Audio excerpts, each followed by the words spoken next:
ফুলের গন্ধে মো মো করছে পুরো বাড়ি। মন যেন এক অদ্ভুত ঘরে ডুবে যায়। চারিপাশে ছড়িয়ে পড়েছে এক কোমল মায়াবী ঘ্রাণ, যেন প্রকৃতি নিজেই ভালোবাসার চিঠি লিখে পাঠিয়েছে বাতাসের হাতে। নতুন ফুটে ওঠা ফুলগুলো বাগানে। সকাল সকাল নাস্তার টেবিলে সবাই জড়ো হয়েছে, শুধু তাসফিন নেই। ক্লান্ত পায়ে নিচে এলো ফারাকে দেখতেই জয়নাল আহমেদ শুধোয়, আম্মু, তাসফিন কোথায়?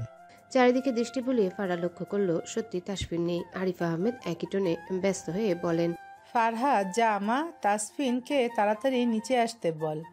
চোখ দুটো আকারে বড় হয়ে গেল। সে যাবে, লোকটা যে পরিমাণে রূপ বদলায়, ফারা কবে যেন প্রাণ হারায়। আমি পারবো না, তুমি যাও। নূপুর নিচে আসছিল, তাদের কথোপকথন শুনে সে বলল, আমি ভাইয়াকে ডেকে দিচ্ছি।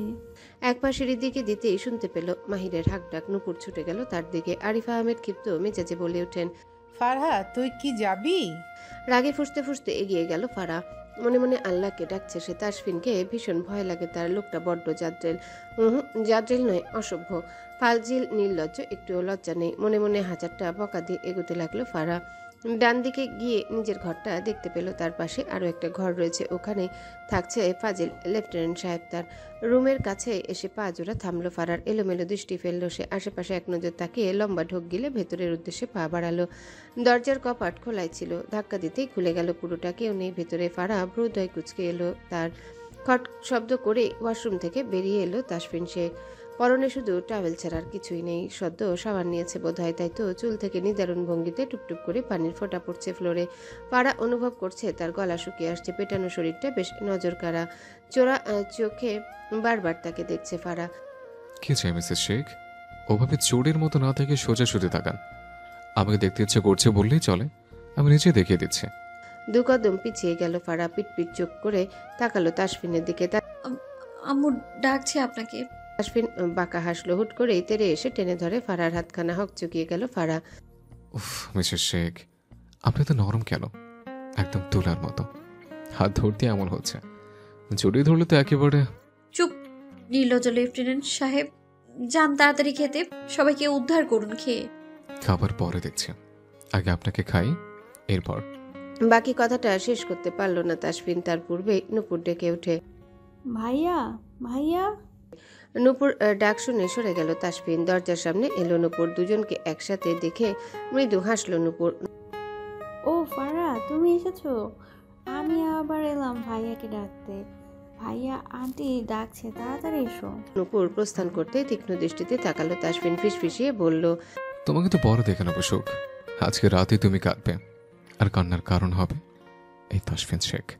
ফ্যালফ্যাল করে তাকিয়ে আছে ফারা। নূপুরের পিছু পিছু সেও ছুট লাগালো। লোকটার ভরসা নেই, কখন কি করে বসে। খাবার শেষে তাসফিন বেরিয়ে পড়েছে। যাওয়ার পূর্বে কোথায় যাচ্ছে, কেন যাচ্ছে, কিছুই বলে যায়নি ফারাকে।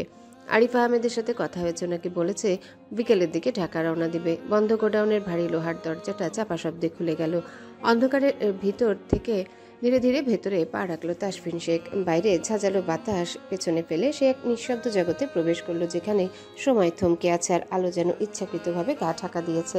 চারিপাশে পুরনো কাঠ, মরিচা ধরা লোহার শেল্ফ, আর বাতাসে ভেসে থাকা ধুলোর গন্ধ।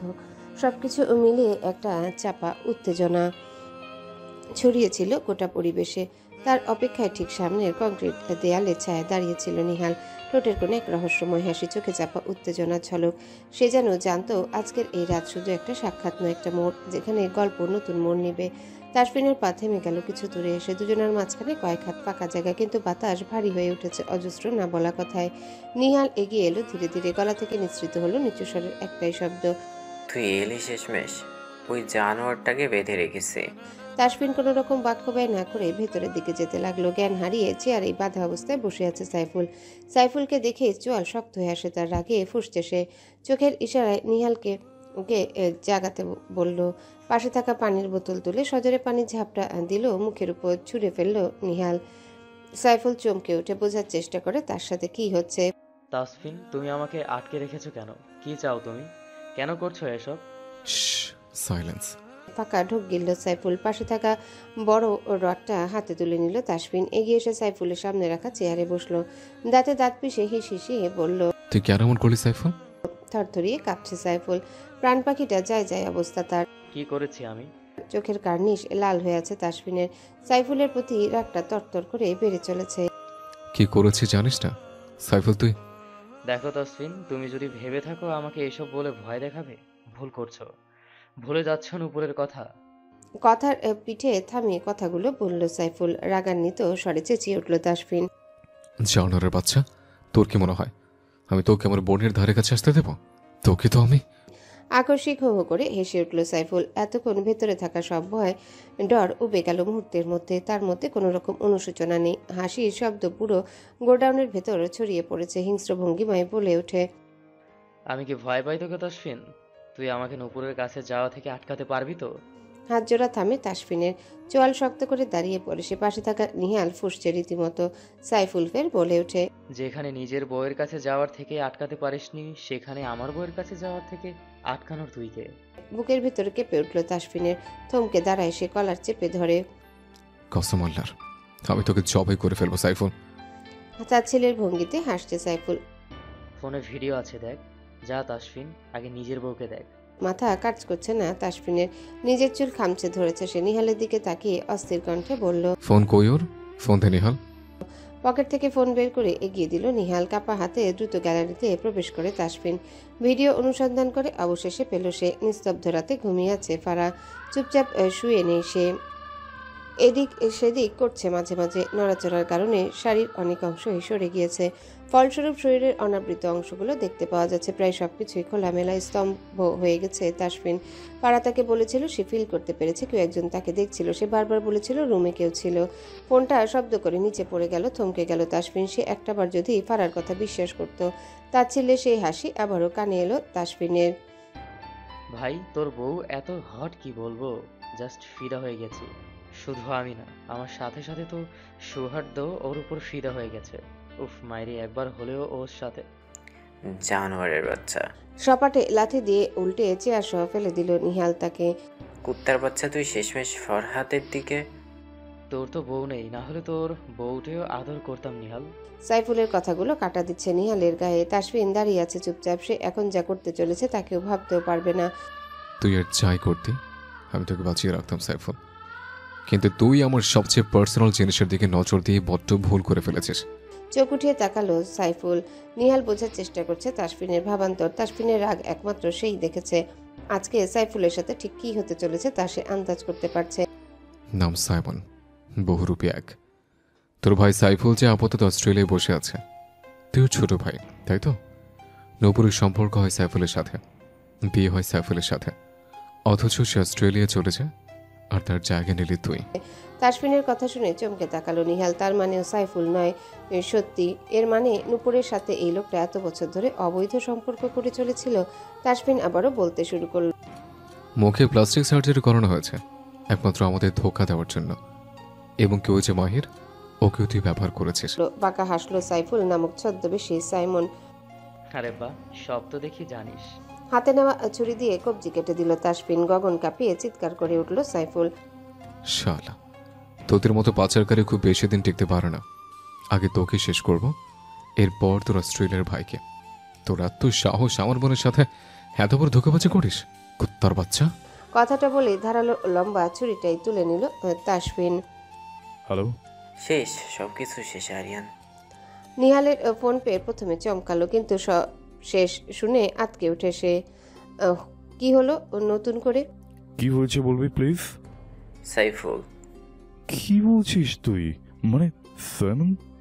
বিস্ফোরিত কণ্ঠে শুধুই আরিয়ান। নিহাল তপ্ত নিঃশ্বাস ফেলে বলল, হ্যাঁ, সেই দিন যখন তাসফিন কে কৃষ্ণপুরে গুলি করা হয়, ওটা আর কেউ নয়, সৌহার্দ্য করেছে। আর সৌহার্দ্যকে এটা করতে বাধ্য করেছে সাইমন, মানে যাকে আমরা সাইফুল হিসাবে চিনি। কথায় আছে না, পাপ পাপকেও ছাড়ে না। সৌহার্দ্যের সাথে এটাই হয়েছে। অন্ধকার কারাগারের পিছনে আজকে তার জায়গা। ভ্রুদয় কুঞ্চিত করে নিল আরিয়ান। এখন কোথায়? বাঁকা হাসলো নিহাল রহস্যময় কণ্ঠে বলে, ওর অবস্থা তাসফিন এমন করেছে, সে বারবার মরবে, পদে পদে মরবে। আরিয়ানের নুপুরের কথা ভাবতেই বুকটা ধক করে উঠল। কিন্তু নিহাল, আমাদের নূপুরের কি হবে? নুপুরের কথা মাথায় আসতে বুকের ভিতর মোচড় দিচ্ছে নিহালের। সে সত্যি জানে না এসব কিছু। জানার পর তার ঠিক কী অবস্থা। আমি সত্যি জানি না আরিয়ান, কি করে বলবো সবটা। আরিয়ান আবারও তপ্ত নিঃশ্বাস ফেলল। উকি দিয়ে দেখলো স্নেহা বিছানায় ঘুমিয়ে আছে, বারবার এদিক ওদিক করছে। নিহাল, তুই আমাকে আপডেট দিতে ভুলিস না। আকিকার আমিও জানতে চাই শেষমেশ মাস্টার মাইন্ডের কি হয়। ওকে। পৃথার আজকে ভীষণ জ্বর এসেছে। অবশ্যই জ্বরের কারণ নিহাল আর তার ছোট চাচি সুবর্ণা। এই যে রাত বিরেতে অবাক করে দিয়ে বলেছে পৃথার জন্য পাত্র দেখা হচ্ছে, খুব শীঘ্রই একটা ভালো পাত্র খুঁজে মেয়েটাকে বিয়ে দিয়ে দিবে। কথাটা জানার পর থেকে কেঁদে কেঁদে অবস্থা খারাপ মেয়েটার। যাকে ভালোবাসে তাকে ছাড়া অন্য কাউকে আপন করার কথা দুঃস্বপ্নেও ভাবতে পারে না মেয়েটা। বার কয়েক কল করেছে, অথচ লোকটা ফোন ধরেনি। জ্বরে গা পুড়ে যাচ্ছে তার। জানালার কাছে বসে গুনগুন করছে পৃথা। অন্ধকারে ঢাকা বাড়িটার ভেতরে দাঁড়িয়ে ফারার বুকের গভীরে এক অজানা শীতলতা নেমে এলো, যেন হঠাৎ করে পরিচিত পৃথিবীটা বদলে গেছে। শহরের ব্যস্ততা পেরিয়ে যখন সে ঢাকায় পৌঁছায় তখন মনে হয়েছিল নিঃসঙ্গতা আর হবে না, কিন্তু বাস্তবতা তার ঠিক উল্টো। নিহাল কথা দিয়েছিল বিকেলের মধ্যে তাসফিন থাকবে সবার আগে, অথচ সিঁড়ির ধাপে ধুলো জমে আছে। দরজার সামনে পড়ে থাকা শুকনো পাতাগুলো স্পষ্ট করে দেয় অনেকক্ষণ কেউ ঢোকেনি এখানে। চারিপাশে ঘন নীরবতা, বাতাসটাও যেন স্তব্ধ। দেয়ালের গায়ে ছায়া ফেলে রেখেছে নিঃসঙ্গতা। সবকিছু কেমন ঘুটঘুটে অন্ধকারের ছায়া আচ্ছন্ন। জানালার কাছে পড়া ম্লান চাঁদের আলোয় ঘরগুলো হয়ে উঠেছে এক একটা নিঃশব্দ আতঙ্কের কোষ। ড্রয়ারে হাতড়াতে হাতড়াতে ফারা অবশেষে মোমবাতিটা খুঁজে পেল। নিঃশব্দ ঘরের বুকে সে যেন একমাত্র জীবন্ত সত্তা। চুপচাপ আগুন ধরিয়ে মোমবাতির আলো জ্বালালো সে।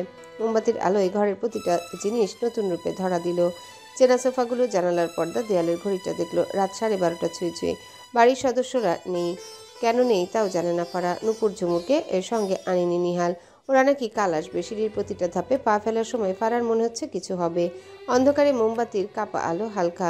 দরজা খুলে রুমে ঢোকার সঙ্গে সঙ্গে হঠাৎই বুকের ভেতর কেমন এক মোচড় দিয়ে উঠল। মনে হলো যেন কেউ ঠিক তার পেছনে দাঁড়িয়েছে। পিছন ফিরবার আগে কোমরের চারপাশে জড়িয়ে এলো দুই বাহু। ফারা থমকে গেল। সেই স্পর্শ, সেই উষ্ণতা, ভুল হবার উপায় নেই। ভেজা শরীরের গন্ধ মিশে যেতে লাগলো বাতাসে।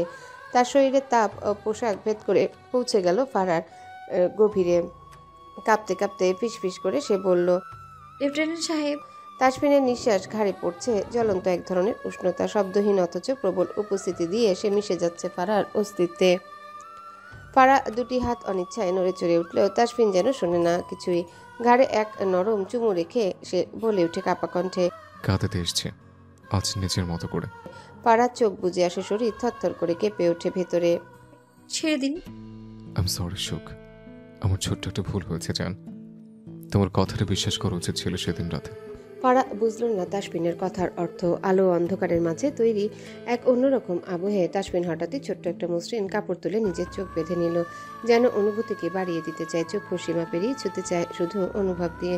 ফারা তখনও নিঃশব্দ এক অদ্ভুত অবসতার মধ্যে। তার হালকা শরীরকে আলতো করে কোলে তুলে নিয়ে বসিয়ে দিল কাঠের কেবিনের উপর, যেখানে রাতের নিস্তব্ধতা প্রতিধ্বনি তুলে প্রতিটা নিঃশ্বাসে।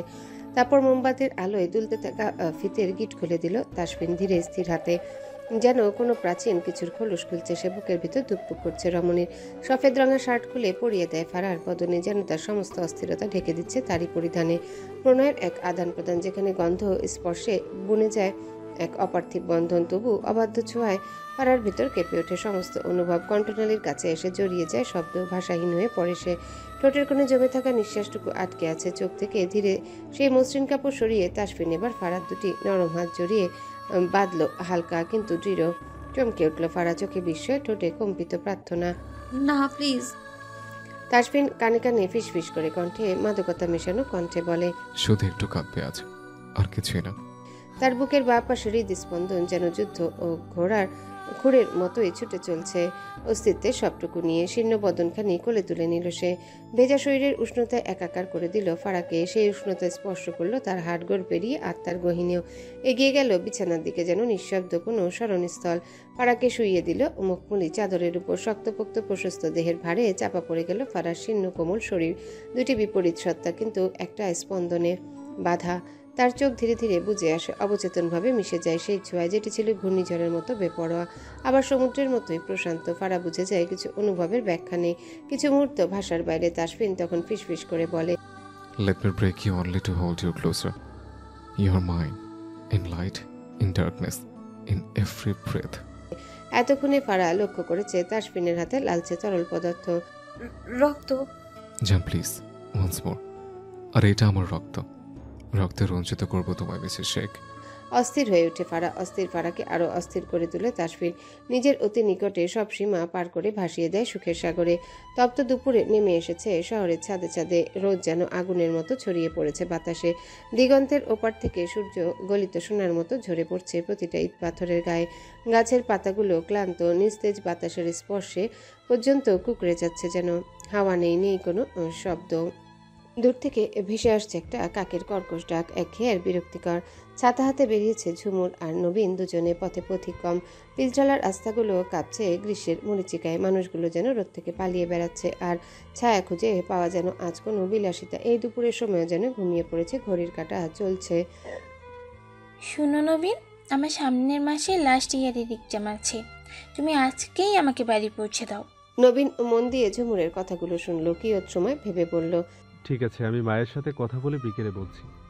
ভাবলে কিন্তু চলছে না, আম্মু আজকে দুপুরে ফিরবেন, আমাকে যেতেই হবে। বিষয়টা বুঝতে পারছেন নবীন। এই তো শেখ পরিবারের বাকি সদস্যরা একটু বাইরে গেছেন দুদিনের জন্য, আজকেই ফিরে আসবে, ঝুমুরকে যেতেই হবে। নবীন অমত করল না। বই পড়ুয়া মেয়েটা যে তাকে ভালোবাসে এটাই তার জন্য যথেষ্ট। এখন তাকে পড়াশোনার সুবিধা করে দেওয়া উচিত। দুপুর হয়ে এসেছে সেই কখন, এখনো ঘুম থেকে উঠতে পারেনি ফারা। মূলত ফারাকে উঠতে দেওয়া হয়নি। দু হাতে জাপটে ধরে শুয়ে আছে তাসফিন। চোখ পিটপিট করে তাকালো ফারা। লোকটাকে যতবার দেখছে ততই রাতের কথাগুলো মনে পড়ে যাচ্ছে। এর আগে তো কখনো এমন ছিল না। তার উন্মাদনা সবকিছু অন্তর আত্মা কাঁপিয়ে তুলে ফারার। দৃষ্টি সরিয়ে জানালার দিকে ফেলল সে। সূর্য এখন মাথার উপর, অথচ তারা এখনো ঘুমাচ্ছে। সে না হয় ঘুমাচ্ছে, কিন্তু ফারা, তাকে কেন উঠতে দেওয়া হচ্ছে না? শুনুন না লেফটেন্যান্ট সাহেব, উঠুন। শোন, আমি ব্যথা পাচ্ছি।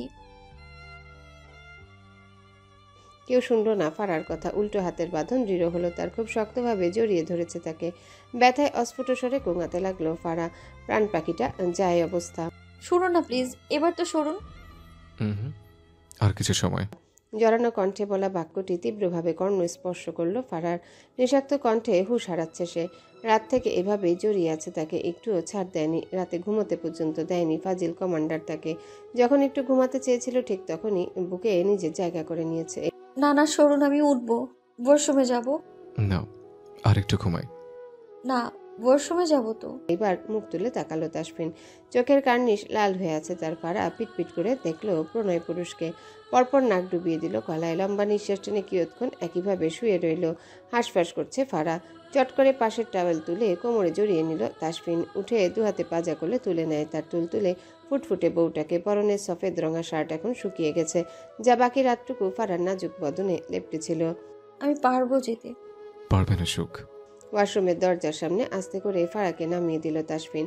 তাসফিনের দিকে তাকাতে পারছে না ফারা। এক টুকরো সাদা বস্ত্রে নিজেকে ঢেকে রেখেছে সুদর্শন পুরুষ। তাকে সম্পূর্ণ ভিন্ন রূপে দেখেছে ফারা। খুব কাছ থেকে আদুরে আদুরে ভাব, উন্মাদতা আর অস্থির হয়ে বলা প্রতিটা বাক্য শুনেছে ফারা। দাঁড়িয়ে থাকা বড্ড মুশকিল। চট করে ভেতরে গিয়ে দরজাটা বন্ধ করে দিল ফারা। এলোমেলো চুলগুলো আরও একটু এলোমেলো করে দরজার দিকে তাকালো তাসফিন। অষ্টপুটে খেলে চলেছে দুষ্টু হাসি, যে হাসিটুকু শুধু ঘড়ির কাঁটার টিকটিক শব্দ করে এগিয়ে চলেছে। বিকেল হয়ে এসেছে প্রায়। ফারা উঠে রান্নাঘরে গিয়ে চমকালো। ইতিমধ্যে অল্প কিছু খাবার বানিয়ে ফেলেছে তাসফিন। সেগুলো টেবিলে রাখা আছে। চমকের পর চমক পাচ্ছে ফারা। লেফটেন্যান্ট কমান্ডার তাসফিন শেখ তো বড্ড রোমান্টিক আর বেপরোয়া, তা বুঝতে আর বাকি নেই ফারা। ঠোঁটের কোণে দেখা মিলল অমায়িক হাসিটা। চলে আসুন মিসেস শেখ। নাজুক মেয়েটা ছোট ছোট কদম ফেলে এগিয়ে এলো। কাছাকাছি আসতেই আরও একটা অদ্ভুত কাণ্ড ঘটিয়ে বসলো তাসফিন। চেয়ারের বদলে নিজের কোলেই টেনে নিল লজ্জায় আড়ষ্ট হওয়া প্রণয় কন্যাকে। থমকালো চমকালো বটে ফারা। পৃথা খুব অসুস্থ। নিহাল সকাল সকাল তাকে দেখতে গিয়েছে। বাড়িতে কেউ নেই। তার চাচা চাচি সেই ছেলেটাকেই দেখতে গিয়েছে, যার সাথে পৃথার বিয়ে ঠিক করেছে। ঘরে ঢুকে দেখলো বসার ঘরে এলোমেলোভাবে বসে আছে পৃথা। চোখ মুখ কেমন শুকিয়ে গেছে মেয়েটা নিজের বড্ড অযত্ন করে। আচ্ছা, নিহাল কেন পারছে না তাকে ভালোবাসতে? কেন পারছে না একটুখানি মনে জায়গা দিতে? দরজায় কড়া নাড়তেই হকচকে উঠে বসলো পৃথা। চোখের সামনে নিহালকে দেখে পিলে চমকে ওঠে তার। আপনি এখানে? নিহাল উপর নিচে মাথা দোলায়। জর্দগ্ধ শরীরে উঠে দাঁড়ালো পৃথা। চওড়া হেসে বলে, ভিতরে আসুন। ধীর পায়ে ভেতরে প্রবেশ করলো নিহাল। সূক্ষ্ম নিঃশ্বাস ফেলে শুধোয়, চোখ মুখের এমন অবস্থা কেন? শুনলাম জ্বর এসেছে। নিহালের কথায় ভড়কালো পৃথা। শুকনো ঠোঁটচড়া আলতোভাবে ভিজিয়ে বড় আবদার করে বলল, আমার একটা আবদার আছে, রাখবেন? ভ্রু বাঁকালো নিহাল। সন্ধিহান কণ্ঠে শুধোয়, কি আবদার? পৃথা নিজেদের মধ্যে দূরত্ব ঘুচিয়ে সাহস করে হাতটা ধরে নিহালের অশ্রুসিক্ত নয়নে ফিসফিসিয়ে বলে, আমাকে বিয়ে করবেন নিহাল?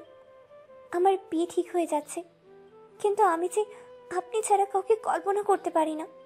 আমার ভীষণ দমবন্ধ লাগে। প্লিজ আমাকে বিয়ে করে নিন। আমি কখনো স্ত্রীর অধিকার চাইবো না, শুধু আপনার সাথে থাকতে চাই, আপনার আপনার আশেপাশে থাকতে চাই। কর্ণগোচরে বাক্যগুলো স্পর্শ করা মাত্রই ছিটকে দূরে সরে এলো নিহাল। মন খারাপ হয়ে গেছে তোমার? কি আজে বাজে কথা বলছো? প্লিজ প্লিজ আপনি আমাকে বিয়ে করে নিন। আমি কথা দিচ্ছি, কখনো আপনার কাছে ভালোবাসা চাইবো না। নিহাল আশ্চর্য হচ্ছে, শরীর কাঁপছে তার, প্রচন্ড রাগে কিরমিরিয়ে বলল, আমার ভুল হয়েছে এখানে আসা। আমার মোটেও আসা উচিত হয়নি। কথাটা তীরের ফলার মতো বুকে এসে বিঁধেছে পৃথার, কিন্তু নিহাল তা দেখে না। রাগ নিয়ে বেরিয়ে গেল দরজা থেকে। ফ্লোরে বসে হো হো শব্দে কেঁদে ওঠে মেয়েটা। একতরফা ভালোবাসাগুলো এত কষ্টের হয় কেন? গাড়ি চলছে আপন গতিতে, অবিরাম অকুত ভয়ে। পথের ধারে জমে থাকা ধুলো বালিয়ে চাকা ঘূর্ণায়মান, বাতাসে উড়ে যাচ্ছে ধুলোর পরদ। পেছনে রয়ে যাচ্ছে অস্পষ্ট এক স্মৃতিমাখা রেখা। জীবনের মতো এই চলার মাঝে কোথাও কোনো থেমে থাকার নাম নেই। আকাশে সূর্য যেন এক নীরব সাথী, তার আলোয় গাড়ির ধাতব গায়ে পড়ছে সোনালি ঝিলিক। চারিপাশে নীরব প্রকৃতি, মাঝে মাঝে একাত্তা পাখির ডাক, আর রাস্তায় সেই গাড়ির একটানা গতিতে কোথায় যাওয়া হচ্ছে জানা নেই ফারার। এই তো সকালের খাবার শেষ হতে না হতে তাকে নিয়ে বেরিয়ে পড়েছে তাসফিন। বলছেই না কোথায় যাচ্ছে। আপনি কোথায় নিয়ে যাচ্ছেন আমায়? জাহান্নামে। তাসফিনের প্রতি উত্তর শুনে ঘাবড়ে গেল ও ফারা। একটু ভালো করে কথা বলতে পারেন না? এমন কেন করেন? কাছে আসো, এত ভালো করে কথা বলবো যে কেঁদে ফেলবে। মুখখানি চুপসে গেল ফারার, মিনমিনে গলায় বলল, সদা এমন করেন কেন আপনি? হৃদয় কুঞ্চিত করে তাকালো তাসফিন প্রশ্নবিদ্ধ চোখে শুধ হয়ে। কেমন করে? প্রত্যুত্তরে কিছু বলল না ফারা, চুপটি করে বসে রইল। কোথায় যাচ্ছে তা জানা নেই, কিন্তু যেতে যেতে এই সফরটা তো একটু উপভোগ করাই যায়। জানালার কাছে নামিয়ে দিল ফারা। স্বচ্ছ আকাশটা তার সামনে ভেসে উঠেছে, কি সুন্দর। চারিদিকটা সারি সারি গাছপালা, পিছনে ফেলে এগিয়ে চলেছে তারা। কিছু না করাতেই খালি বলে এমন করে, কিছু করলে তো রক্ষা থাকবে না। কথাটা বলে চোখ টিপে তাসফিন। লজ্জা পেয়ে গেল ফারা। খুব বেফাস কথা বলে দুষ্টু কমান্ডার তার সাইফুল বেঁচে নেই। খবরটা ইতিমধ্যে শেখ বাড়িতে ঝড় তুলেছে রীতিমতো। স্তম্ভ হয়ে বসে রইল নূপুর, নিঃশ্বাস যেন বন্ধ হয়ে আসছে তার। নিহাল এসেছে কি সময় পূর্বে, তাসফিন নিজেই বলেছে তাকে এসে সবটা বলতে। এর পরপরই যেন নূপুরকে সামলায়। তাকে সামলানোর দায়িত্ব তার। নিজের স্বামীকে নিজ হাতে শাস্তি দিয়েছে তারই ভাই। কেন এসব করেছে তাসরিফ ভাইয়া? নিঃশ্বাস বন্ধ হয়ে আসছে রুবেনা শেখের। নিহাল একে একে সবটা বলল, কিভাবে সাইফুল সৌহার্দ্যের সাহায্যে অস্ত্র পাচার করেছে এত বছর ধরে। শুধু এসব নয়, আরও অনেক খারাপ কাজকর্মের সাথে যুক্ত সে। এমনকি সে ফারার সাথে ঠিক কী করেছে কোনো কিছুই আর শুনতে পারছে না নূপুর। চটজলদি উঠে ছুটে চলে গেল নিজ কক্ষে। দরজাটা বন্ধ করে হাঁটু গেড়ে বসে পড়ল তৎক্ষণাৎ। চোখ বেয়ে গড়িয়ে পড়ছে অবাধ অশ্রুকণা। কাকে ভালোবেসেছিল সে? এমন একটা নিষ্ঠুর মানুষ যে কিনা তার কথা বাদ দিক, তার ছোট বাচ্চাটার কথা ভাবেনি। বুকের ভেতরটা হু হু করে কেঁদে উঠল নূপুরের। গলা ফাটিয়ে চিৎকার করে উঠে সে। ড্রয়িং রুমে বসে থাকা প্রতিটা সদস্য কেঁপে উঠল তার কান্নায়। চমকালো নিহাল। রুবেনা শেখ, রিজওয়ান শেখ উপরের দিকে যেতে চাইলে বাধা প্রদান করে সে। আপনারা যাবেন না কেউ, কাঁদতে দিন ওকে, বুক ভার হয়ে আছে। একটু কাঁদলে চোখে পানির সাথে সাথে ভেতরটার কষ্টগুলোও বেরিয়ে আসবে। আমার মেয়েটার সাথে এমন না হলেও পারতো। হো হো করে কেঁদে উঠলেন রুবেনা শেখ। স্ত্রীর কান্নায় বুকে ব্যথা অনুভব করছে রেজওয়ান শেখ। হঠাৎ করে কি হয়ে গেল তাদের পরিবারের সাথে? ঝিরিঝিরি বৃষ্টি পড়ছে, বাইরে অবস্থা খুব একটা ভালো নয়। বাইরের ঝড় কিছুই নয় নূপুরের মনের ঝড়ের থেকে। ছোট্ট মাহিরকে বুকে জড়িয়ে চুপচাপ বসে আছে সে। বৃষ্টির প্রতিটা ফোঁটার সাথে সাথে নিজের চোখের পানিটা পড়ছে টপটপ করে। ঠকঠক আওয়াজ হতেই চমকে ওঠে নূপুর। বসে থাকা মাহির চট করে গিয়ে দরজাটা খুলে দিল। আঙ্কেল। নিহালকে দেখেই কোলে উঠে গেল মাহির। মৃদু স্বরে হাসলো নিহাল। পেটে সুরসুরি দিয়ে মাহিরকে হাসাতে হাসাতে অস্থির করে তুলল। আম্মু কোথায়? ভিতরে আছে। জানা আঙ্কেল, আম্মু খুব কাঁদছে। আমাকে বলছো না কেন কান্না করে, আর বলছে আমার আব্বু নাকি আর কখনো আসবে না। বুকের ভেতর মোচড় দিয়ে উঠল নিহালের। ছেলেটা নিষ্পাপ, ছোট্ট একটা বাচ্চা, তার তো কোনো দোষ ছিল না। তবে কেন এমন হলো কোনো কিছুই জানা নেই। মাহির নিচে নানু আছে, ওনার কাছে যাও, উনি কিন্তু তোমার জন্য দই এনেছেন। তার দইয়ের কথা শুনে চোখ দুটো চকচক করে উঠল মাহির। ত্রস্ত বেগে ছুটে যায় নিচের দিকে। মলিন হাসে নিহাল। ভেতরে ঢুকে দেখে নূপুর একই ভঙ্গিতে বসে আছে। নিহাল ক্ষীণ দ্বিধানি এগিয়ে গিয়ে বসলো তার পাশে। নূপুর। হকচকিয়ে গেল নূপুর, ফিরে তাকালো তরিতে। চোখে মুখ কেমন ফ্যাকাশে হয়ে আছে তার। দীর্ঘ শ্বাস ফেললো নিহাল। জানো, জীবনে কিছু কিছু কঠিন মুহূর্ত আসে যখন আমাদের তা সামলে উঠতে সময় লাগে, কিন্তু তারপরও সেই কঠিন মুহূর্তে আমাদের শক্ত থাকতে হয় নিজেকে। তুমি যদি এইভাবে ভেঙে পড়ো তাহলে মাহিরের কি হবে বলো তো? তুমি সাইফুলকে ভালোবাসো, তাই হয়তো ওর জন্য। না, বাসি না ভালো। আমি ওই শয়তানের জন্য কাঁদছি না, আমি কাঁদছি মাহির জন্য।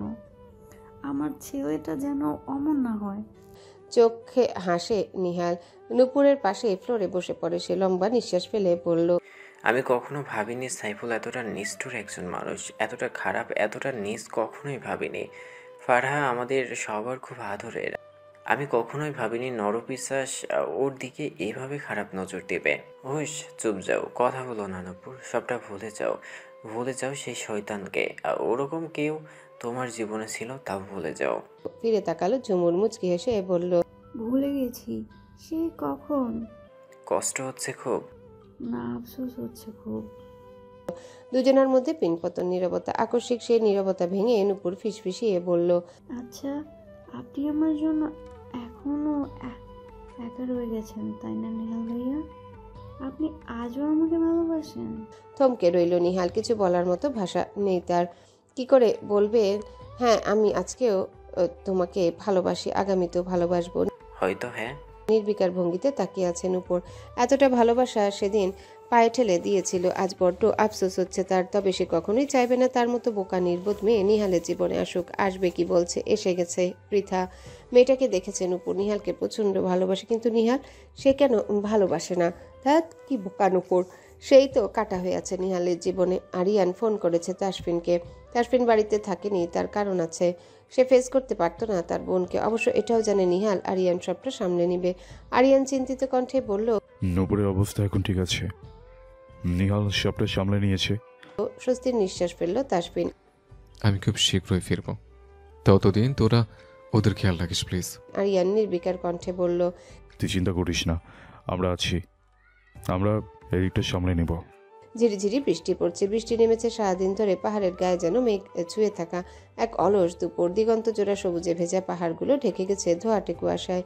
দূরের দৃষ্টিটুকু আবছা হয়ে আসে বৃষ্টির পর্দায়। ঝর্ণাধারার শব্দ মিশে গেছে দূরের কোনো পাহাড়ি নদীর কলকল ধ্বনিতে। প্রকৃতি যেন আজ গভীর প্রেমে মগ্ন। ছিমছাম কাঠের তৈরি ছোট এক রিসোর্টে উঠেছে তাসফিন শেখ ও ফারা। পাহাড়ের গায়ে দাঁড়িয়ে থাকা সেই রিসোর্ট যেন প্রকৃতির বুকে এক নিঃশব্দ আশ্রয়। জানালার কাছের ওপাশে টুপটাপ বৃষ্টির ছোঁয়া, আর ভেতরে উষ্ণ চা আর নিঃশব্দ দৃষ্টি বিনিময়ের মুহূর্ত। চারিদিকে পাখির ডাক থেমে গেছে, কেবল ঝরা পাতার শব্দ। আর দূরে কোথাও হারমোনিয়ামের মতো বেজে ওঠে বাতাসের গুঞ্জন। অবাক নেত্রে পল্লব ঝাপটায় ফারা। কি সুন্দর চারিদিকটা, কি সুন্দর জায়গা লেফটেন্যান্ট সাহেব। পছন্দ হয়েছে? খুব। মৃদুস্বরে হাসলো তাসফিন। ছোট কাঠে চেয়ারে এসে বসলো ফারা। এই যে বসেছে, এখন আর নড়বে না সে। এত সুন্দর বৃষ্টি পড়ার দৃশ্য মিস করতে চায় না কোনোভাবেই। সাপের মতো গলা পেঁচিয়ে ধরে পিছন থেকে তাসফিন। হকচকিয়ে গেল ফারা। শুকনো ঢোক গিলে সে। কানের লতিতে আঙ্গুল ছুঁয়ে নেশাতুর কণ্ঠে বলে তাসফিন, এখানে তোমাকে নিয়ে আসার কারণ অন্য কিছু মিসেস শেখ। এখানে আমার ভিন্ন রূপটা দেখবে তুমি। আমি যে ভীষণ বাজে তোমার ধারণা থেকেও বেশি। ভয়ে মৃদু কেঁপে উঠল ফারার অন্তঃপুর। দুহাতে চট করে তাকে কোলে তুলে নিল তাসফিন। ভারসাম্য বজায় রাখতে পা দিয়ে আঁকড়ে ধরে ফারা তাসফিনকে। ভয়ে আড়ষ্ট হলো সে। এখনই যদি পড়ে যেত। কি করছেন এসব? করিনি, করবো, ভেতরে যাই। তাসফিনের লাগামহীন কথায় নিঃশ্বাস আটকে আসছে ফারার। দেখুন, ছাড়ুন আমায়, আমার ভীষণ ভয় করছে আপনাকে। ভয় পাওয়া ভালো মিসেস শেখ। কথাটা বলে ভেতরের দিকে পা বাড়ায় তাসফিন। ফারা অস্থির কণ্ঠে বলে, কেউ দেখে ফেলে খারাপ বলবে, ছাড়ুন দয়া করে। কেউ দেখবে না, এখানে কেউ নেই। এই পুরো রিসোর্ট আমি একা বুক করছি। চমকে তাকালো ফারা। রিসোর্টটা খুব একটা বড় না, তবে তাসফিন একাই বুক করেছে শুনে বেশ অবাক হয়েছে সে। প্লিজ ছাড়ুন, আমি বাইরে বৃষ্টি দেখবো। তাসফিন ঘোর লাগা কণ্ঠে বলে ওঠে, এই আগে আমাকে দেখো, আমি তোমাকে দেখে তৃষ্ণা মেটাই। I'm going to take all of you tonight, every inch, my love.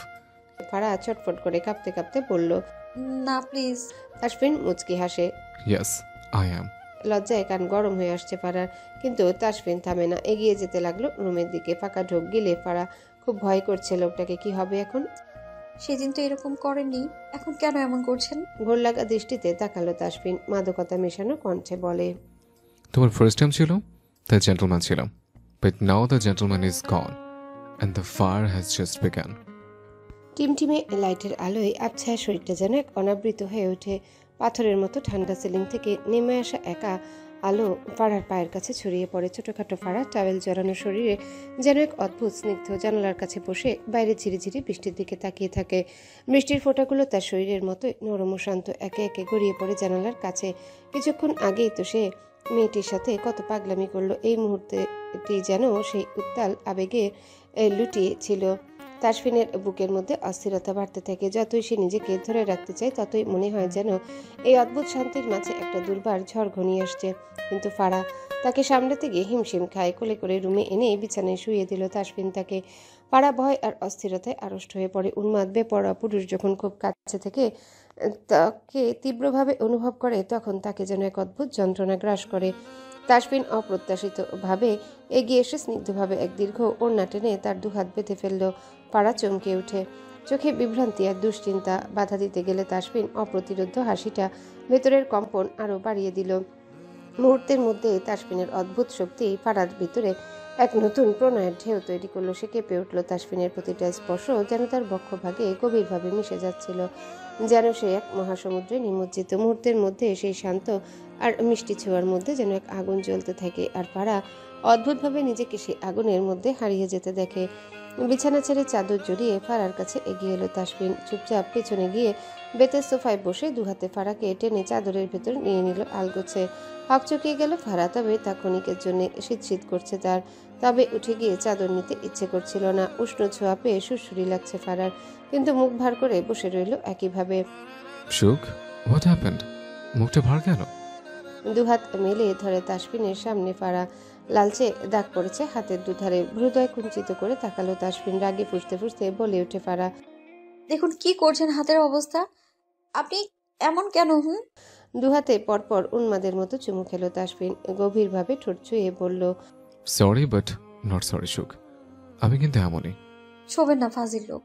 আগে যদি জানতাম আপনি এমন তাহলে কি? ঠোঁটে ঠোঁট ছুঁয়ে বলে। ফাড়া তেতে উঠল। উঠে যেতে চাইলে কোমর টেনে জড়িয়ে রাখে তাসফিন। তাহলে আপনাকে গুলি করে দিতাম। সশব্দে হেসে উঠল তাসফিন। গালে নাক ঘষে ফিসফিসিয়ে বলল, করে দাও তাড়াতাড়ি। ম্লান মুখ করে তাকালো ফাড়া। মিহিয়ে যাওয়া কণ্ঠে বলে, ব্যথা পাই তো আমি। বুকের মধ্যেখানে ছোট পাখিটাকে দুহাতে আগলে নিল তাসফিন। কপালে উষ্ণ ছোঁয়া দিয়ে বলে, ভালোবেসে ভুলিয়ে দেব। চুপটি করে কবুতরের বাচ্চার মতো শুয়ে রইল ফাড়া। আচ্ছা, আমরা এখানে চলে এলাম, বাড়ি কেউ জানে? জানে। ইস, সবাই কি বলবে বলুন তো? লজ্জায় মাখা মুখ দেখে ভ্রু উঁচিয়ে তাকালো তাসফিন। বলবে বউ নিয়ে হানিমুনে গেছে। কিছু বলতে পারল না ফাড়া, চুপ করে রইল। আপনি এত ঠোঁটকাটা কেন? একটু লজ্জা নেই? বউয়ের সামনে কিসের লজ্জা? ছি, আপনার এই সবের জন্যই তো আমার কি খারাপ অবস্থা। উফ, হে কি বলে পুরুষ, মহাপুরুষ, যেখানে ঠিকঠাক বউ সেবা করছে। চট করে উঠে গেল ফাড়া। এক টুকরো সাদা কাপড় জড়ানো। নিজেকে যথাযথ ঢাকার চেষ্টা করলো। দূরে গিয়ে তাসফিনকে উদ্দেশ্য করে বলল, প্রচুর পুরুষ। ক্লিন শেপ করা গালে হাত বুলায় তাসফিন। অদ্ভুত ভঙ্গিমায় এদিক ওদিক মাথা দুলিয়ে বলল, আবারও বোঝাই পুরুষ কিনা। চট করে দৌড়ে গিয়ে ওয়াশরুমে ঢুকে গেল ফাড়া। ভেতর থেকে গলা উঁচিয়ে বলল, ব্যঙ্গ করবেন আপনি, ধরে তো দেখান। দরজার কাছে দাঁড়ালো তাসফিন। দুর্বোধ্য হাসিখানা ঠোঁটে ঝুলছে। শুক্রে, এবার তো তুই গেলি। ভেতরে থাকা ফাড়া খিলখিলিয়ে হেসে উঠল। টুকরো টুকরো মেঘের ভেলা ভেসে বেড়াচ্ছে আকাশ পৃষ্ঠে। সাদা তুলোর মতো নরম। গাছপালার পাতাগুলো মৃদু হাওয়ায় দুলছে। দূরে মাঠের কিনারে একটা পুরনো আম গাছ ছায়া ফেলছে ধান ক্ষেতের গায়ে, যেখানে হলুদ হয়ে ওঠা শীষগুলো বাতাসে দুলছে। পরীক্ষা শেষে বাড়ি ফিরেছে ঝুমুর। সবকিছু ইদানিং ঠিকঠাক চললেও মাঝে মধ্যে রুবেনা শেখ এবং রিজওয়ান শেখ তার আড়ালে তাকে নিয়ে আলোচনা করে। এসে পড়লে দুজনা মুখে কুলু পেটে ফেলে। জিজ্ঞাসা করলে কিছু বলেও না। তাতে ভীষণ বিরক্ত ঝুমুর। পরীক্ষা চলছে, যার দরুন খুব একটা কথা বলতে পারে না নবীনের সাথে। এটাই ওর লাস্ট ইয়ার। এরপর পড়াশোনার ঝামেলা শেষ, দেখা যাক পরে কি করা যায়। বাড়ি ফিরে ফ্রেশ হয়ে নিল ঝুমুর। আশেপাশে দৃষ্টি বুলিয়ে মাহিরকে খুঁজে না পেয়ে রুবেনা শেখকে জিজ্ঞাসা করে, আম্মু, মাহির আসেনি এখনো? রুবেনা শেখ ছাদে যাচ্ছিলেন। ঝুমুরের প্রশ্নে থেমে বলেন, না, এখনো আসেনি। নূপুর স্বাভাবিকভাবে চলেছে, ইদানিং নিজের প্রতি যত্নশীল হয়েছে, সাথে ছেলেকেও খুব যত্ন করে সে। মাহিরকে 2 মাস হলো স্কুলে ভর্তি করিয়েছে, রোজ আনতে যায়, মাঝে মাঝে তাসফিনও আনতে যায়। মাহির ইদানিং দুষ্ট হচ্ছে, এখন আর আগের মতো বাবা বাবা করে না, তবে মাঝে মাঝে হুট করে নূপুরকে জিজ্ঞাসা করবে, আব্বু কোথায় আম্মু? কথাটা শুনলে বুকটা মোচড় দিয়ে উঠে তার। স্কুল ছুটি হয়েছে সবে। গেটের কাছে দাঁড়িয়ে আছে নূপুর, অপেক্ষা করছে ছেলের জন্য। দূরে ব্যাগ কাঁধে দৌড়ে আসছে মাহির, নূপুরকে দেখে জাপটে ধরে। আম্মু আম্মু। ঘেমে যাওয়া মুখখানি ওড়না দিয়ে মুছে দিল নূপুর। আমার বাবাটা। আম্মু জানো, আজকে আমি সবার আগে গণিত করে দিচ্ছি। ম্যাডাম আমাকে গুড বয় বলেছে। মুচকি হাসে নূপুর। প্রতিদিন ক্লাস শেষে সব কথা এসে নূপুরকে বলে মাহির। ছেলের আদুরে কথাগুলো শুনতেও বেশ লাগে তার। আচ্ছা, মাহির বাসায় গিয়ে শুনবো। ঠিক আছে, চলো এখন যাই। মা ছেলে দুজনেই হাঁটতে লাগলো সামনের দিকে। হুট করে একটা বাইক চলে আসে সামনে, আতকে উঠে নূপুর কিঞ্চিত ভয় পেল। সে হেলমেট খুলতে পরিচিত মুখটা দেখতে পেল। হাস্যোজ্জ্বল মুখে তাকিয়ে আছে নিহাল। নিহালকে দেখে অস্বস্তিতে পড়ে গেল নূপুর। সে রোজ আসে বাড়িতে, সবাই তাকে বরাবরই ভালোবাসে। মাহির তো এখন আগের থেকে আরো বেশি ভালোবাসে। আঙ্কেল। মাহির নূপুরের হাতে ব্যাগ ধরিয়ে দিয়ে চট করে কোলে উঠে গেল নিহালের। মানে চ্যাম্পের কি অবস্থা? খুব ভালো, আমি ক্লাসে ম্যাডামের থেকে গুড বয় পেয়েছি। আচ্ছা তাই, তাহলে তো তুমিই সে। খিলখিলিয়ে হেসে উঠল মাহির। নূপুর আইঢাই করে বলল, চলে এসো, মাহির বাড়ি ফিরবো। মাহির মুখ কালো করে তাকালো। না, আমি আঙ্কেলের সাথে বাইকে যাব। বাইকে করে? নিহাল হাসলো। নূপুর তোতলাতে তোতলাতে বলল, না, চলে এসো। না না না, আমি আসবো না, আঙ্কেল আমাকে নিয়ে যাও। হোক না নূপুর, চলো আমি পৌঁছে দিই বাড়িতে। নূপুর ফের চমকে ওঠে। এভাবে বাইকে যাবে? না না, কি লজ্জাজনক। না না নিহাল ভাইয়া, আমরা পারবো যেতে। উফ, জেদ ছাড়বে তুমি, উঠে এসো। ধমক খেয়ে চুপ করে যায় নূপুর। মাহির খিলখিলিয়ে হেসে উঠল। চটজলদি নিহালের সামনে এসে বসলো। নূপুর কাপা দেহে ধীরে ধীরে উঠে বসে। বাতাস বইছে প্রবল বেগে, কপালে চুলগুলো উঠছে অবলীলায়। বাইকের আয়নায় উকি দিচ্ছে নিহালের সুগভীর দৃষ্টি। সেই আগের মতোই রয়েছে নূপুর। সুদীর্ঘ কেশ, ফর্সা সুন্দর মুখশ্রী, পাতলা ঠোঁট। শুধু সেই ঠোঁট দুটোর উপর থেকে সরে গেছে প্রাণবন্ত হাসিখানা। আদতে কি কখনো সে পারবে সেই প্রাণবন্ত স্বচ্ছ হাসিখানা ফিরিয়ে দিতে? নিজের উপর মাঝে মাঝে ভীষণ রাগ হয় নিহালের। সে যদি সেদিন জোর করে নূপুরকে বিয়ে করে ফেলতো, তাহলে বোধহয় এরকম করুণ অবস্থা হতো না মেয়েটার। নূপুর আইঢাই করে শুধায়, আপনি প্রেসার ফোন ধরছেন না কেন নিহাল ভাইয়া? ক্ষণিকের জন্য থমকে গেল নিহাল। কালকের পর থেকে পৃথার সঙ্গে কোনো কথা বলেনি নিহাল। এমনি মলিন মুখ করে বলল নিহাল। নূপুর চাপা দীর্ঘশ্বাস ফেলে বলে, মেয়েটা কিন্তু সত্যিই খুব ভালো, আপনি চাইলে ওকে একটা সুযোগ দিতে পারেন। নিহাল কি করবে জানে না। আমার এই জীবনে আমি কাউকে সুযোগ দিতে চাই না নূপুর। নূপুরকে সকালবেলায় পৃথা ফোন করে অনেক কান্নাকাটি করেছে। নিহাল তার সাথে কথা বলছে না। সে সবটা মেনে নিতে পারলেও এরকম কথা না বলা অবহেলাটুকু মানতে পারছে না। বাড়ির কাছে গিয়ে দাঁড়ালো নিহালের বাইক। মাহির নেমে দৌড় লাগালো ভেতরের উদ্দেশ্যে। নূপুর চাপাস্বরে বলল, জানি না আপনি খুশি হবেন কি না, কিন্তু আমি ভীষণ খুশি হব যদি আপনি পৃথাকে একটা সুযোগ দেন। মেয়েটার ভালোবাসায় কোনো কমতি নেই, নিজের থেকেও বেশি ভালোবাসে আপনাকে। আর অপেক্ষা করলো না, নূপুর গুটি পায়ে ভেতরে চলে গেল। নিহাল নিশ্চুপ। সে কি জানে না পৃথা কেমন মেয়ে? এত অবহেলা করার পরেও ভালোবেসে যাচ্ছে, একটুখানি ভালোবাসা আশা করছে, অথচ নিহাল দিতে পারছে না। সে এক ব্যর্থ পুরুষ। শনিবার সকাল 9:30 ছুঁই ছুঁই বেঘরে ঘুমাচ্ছে ফারা। হুট করে মুখের উপর তপ্ত নিঃশ্বাস ফেলছে। ঝাপসা ঝাপসা দৃষ্টিতে তাকানোর চেষ্টা করছে ফারা। মুখের সামনে আরও একটা মুখায়ভাব দেখে হকচকিয়ে গেল। কি করছেন লেফটেন্যান্ট সাহেব? চুমু চুমু ফিল পাচ্ছে, তাই এসছে। থতমত খেয়ে গেল ফারা। চকিতে উঠতে গিয়ে বুঝতে পারলো ভারী শরীরটা তার উপর বিচরণ করছে। ছি লেফটেন্যান্ট সাহেব, আপনি এত লুচো হবেন কেন দিন দিন? ঠোঁট কামড়ে হাসলো তাসফিন। দুদিকে মাথা দুলিয়ে ফিসফিসিয়ে বলল, দিন দিন আমার বউটা হট হচ্ছে, তাই আমি লুচু হচ্ছে। আপনার এই অশ্লীল কথার জন্য আপনাকে ভাইরাল করে দেওয়া উচিত। সবার উচিত আপনার লুচুগিরি দেখা। তড়িঘড়ি করে উঠে বসলো তাসফিন। উফ সুখ, আগে বলবো তো? তাড়াতাড়ি ভিডিও করা যান, দেখো আমি ঠিক কতটা অশ্লীল। এরপর দুজনে ভাইরাল, ঠিক আছে? শেষের কথাটা বলে চোখ টিপল তাসফিন। ফেল ফেল করে তাকিয়ে আছে ফারা। ঠোঁট কাটা জামাই তার, কোথায় পালাবে সে? নিজের বিয়ের কথা শুনে চমকে ওঠে ঝুমুর। সবে পরীক্ষা দিয়ে শেষ করেছে সে, তার মধ্যেই বিয়ে, ভাবতেই পারছে না কিছু। তার মানে এতদিন রিজওয়ান শেখ ও রুবেনা শেখ তার বিয়ের বিষয়ে আলোচনা করতো? হ্যাঁ করতো বলেই তো তাকে দেখলেই চুপ করে যায়। বুকের ভেতর মোচড় দিয়ে উঠল ঝুমুরের, হাহাকার করছে। জানালার কাছে চুপ করে বসে আছে সে, রুম থেকে বেরোচ্ছে না। দরজায় টোকা পড়তেই ভ্রম কেটে গেল তার। দরজার দিকে ফিরে তাকালো ঝুমুর। আসবো ভাইয়া রে? তাসফিনকে দেখে আতঙ্ক হয় ঝুমুরের। যদি সে তার মুখ দেখে সবটা বুঝে ফেলে তাহলে? শুকনো ঢোক গেলে ঝুমুর আমতা আমতা করে বলল, এসো ভাইয়া। তাসফিন দ্বিধাহীন চিত্তে ভেতরে প্রবেশ করে জানালার কাছে ঝুমুরকে বসে থাকতে দেখে মোটা ভ্রুদয় কিঞ্চিত কুচকে এলো তার। কি হচ্ছে তোর? মন খারাপ কেন? হকচকে গেল ঝুমুর। স্থির নেত্রে পল্লব ঝাপড়ায়। তাসফিন কি বুঝে গেল সব? আকাশ সম দ্বিধা নিয়ে আওড়ালো, কই কিচ্ছু হয়নি তো ভাইয়া, কি বলছো? পকেটে হাত গুজে টান টান হয়ে দাঁড়ালো তাসফিন। কিছুটা আন্দাজ করতে পারছে সে ঝুমুর বিয়ের কথা শোনার পর থেকে মন মরা হয়ে আছে। কিছু বলবে ভাইয়া? না মানে তুমি তো এই সময় ঘরে আসো না, কিছু জরুরি দরকার? না, এমনি এসেছিলাম। ফারা কোথায় রে?